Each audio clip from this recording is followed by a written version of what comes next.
All right. So, continuing my Supernatural reviews with Season 3 of Supernatural. Now, this picks up where the last one left off. Dean is now, he's got 1 year to live his life. And so now he figures he's going to do things. The first scene of this is him getting laid. And he's eating greasy ass cheeseburgers for breakfast because he doesn't care. As he's going to die anyway. Unfortunately, they find out that not a lot of good things happen when the gates of hell open, including releasing the 7 deadly sins in demon form, and they take human bodies. It's a decent episode. And, you know, maybe if they had worked the 7 deadly sins throughout the season instead of shoving them into one episode, that would have been kind of cool. Because I think, you know, they could have been sort of, like, they do the same thing with the 4 Horsemen of the Apocalypse later on in the series. They just sort of, like, they could have been big bads, and they weren't, for other reasons, but, you know, that spread them out, maybe it would have worked better, but here they just shove them in one episode, and they're gone. This season introduces, this is the first time there are other regular cast members other than our 2 leads. There is Katie Cassidy as Ruby, a demon who is supposedly turned to the side of good, and Lauren Cohan, who you may know from The Walking Dead, as she's Maggie on that show, but here she's Bella Talbot, who is she's a thief. Basically, she knows about, you know, the dark side of the world, monsters and everything, but she chooses to make money off of it rather than do anything about it. Yeah. She's introduced in probably one of my favorite episodes of this season, which is Bad Day at Black Rock. I lost my shoe. You get that? I did a commentary on that. So it's, whoa, hello, son. Hello, the sun is out now. Jesus Christ. Sorry. Cheese and rice.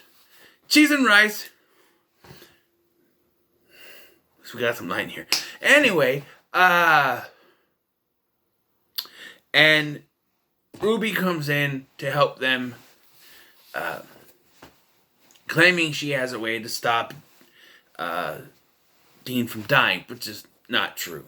But there are other things going on. For the most part, we go back to, you know, these Monster of the Week formats. But you do have some stuff pushed in, especially after the episode Juice and Bellow, where you have, I believe that's the episode. During season 2, they introduced the character of Hendrickson as I think he's an FBI agent, or CIA, or something like that, looking for the boys because of stuff from the first season and stuff from the previous season. And, he's in this one too, and he's in, I think it's Juice and Bellow. Hold on.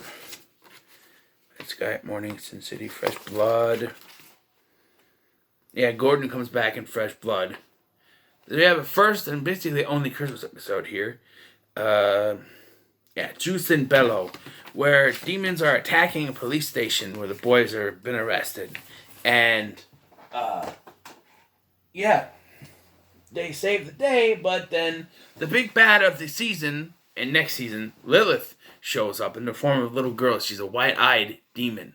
Unlike Yellow Eyes, she's white eyes. She kills everyone there. I find that out the next episode that everyone died, including the precious little virgin, the one they didn't want to sacrifice. So Hendrickson was there. I guess he wasn't really.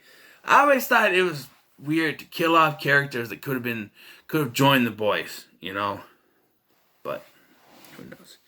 And yeah, from then on,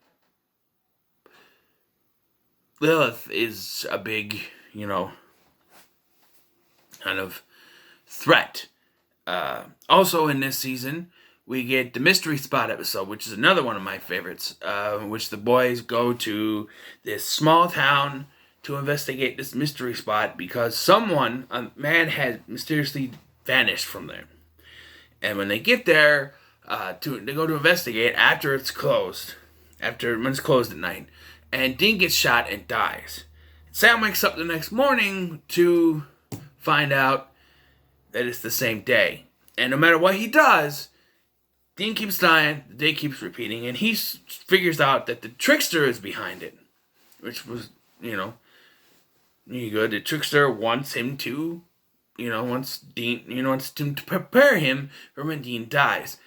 Pretty good episode. There's also an episode earlier on in the season where, this is important to future seasons, where, kids are getting taken over by little monsters, but that's not the important part. The important part is that Dean gets reacquainted with an old flame of his named Lisa, who he hooked up with 10 years earlier, but had to leave with his dad. And he finds out she has a 9-year-old son, which gets him going, Now, Lisa says that Ben, her son, is not Dean's. The producers and showrunners have said he is not Dean's, but the Supernatural fandom still firmly believes that he is Dean's son. Mostly because they specifically casted this kid, with a kid actor who could be Jensen Ackles' son. Plain and simple. He looks like a little Dean. And people have that they did that. People have led speculation that they did that on purpose, that to show us. But yet, they keep saying no.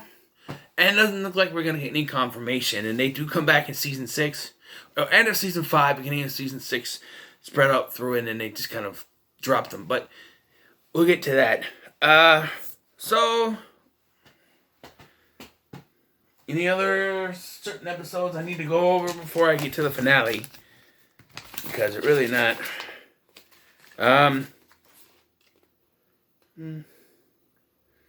Not really. So Bella tells Dean that she made a deal with a demon, and now her time is up. So would she do it 10 years earlier? I don't know, but her time is up, and that's how she's written off. And then, during this finale, Ruby reveals that it's Lilith taking over the vessel that Ruby was in, and Ruby, kills Dean because his time's up. 6 of the hellhounds on him. He dies, and then she blasts Sam with a white light from her hand, but it doesn't affect him. And then she flies out. Body's dead. That writes off Katie Cassidy. So 2 new characters gone from the series. Well, Ruby does show up in season 4. But other than that, the regulars from this season are now gone. And Dean is in hell. And the last thing we see is Sam! He's all, strung up. He's in hell now. Because of the deal he made. And Sam is on his own. Yeah. Not really much to say, really. Season 3 is probably another... I don't know. I think it's a decently made season. The first 5 seasons are all fantastic, I think. Afterwards, it gets a little Again, I don't know. It's, I don't know. It's decent. I'll give it an A, because I still think it's one of the top tier seasons. There's a lot of good ones. Let me just kind of, since I have a little time left, point out some of the episodes that I should have done that before. But The Magnificent Seven, that's with the 7 Deadly Sins. Kids are all right. That's, the kids. Bad Day at Black Rock, I Lost My Shoe, Sin City, and Bedtime Stories. That's a good one. Where fables and your childhood bedtime stories come to life. Red Sky at Morning, that has a cursed pirate ship. That's pretty cool. Fresh Blood, that's when Gordon Walker comes back. He gets turned into a vampire. He's killed. He also kills off one of the best side characters, Kubrick, played by the late Michael Massey, which I thought was a shame. Very Supernatural Christmas, that's the Christmas one, Sweet Peter on a Popsicle Stick. You know what word I like? Fudge. Malice Maleficarum. It's which episode? Dream a Little Dream of Me. That's the one where Bobby is put in a coma and they gotta use this African herb to go in a mystery spot. Juice and Bello. Ghost Facers. Okay, I should talk about that one quick. So in season 1, they meet these two guys, Travis Welker and Ed Spangler. And so then in this season, 2 years later, they have their own little ghost hunting show. And the episode is from their point of view. It's like a found footage style show, like a ghost hunters type show, Ghost Facers. And it's from their point of view, and the boys show up and there's this haunted house. It's pretty cool. What else is there?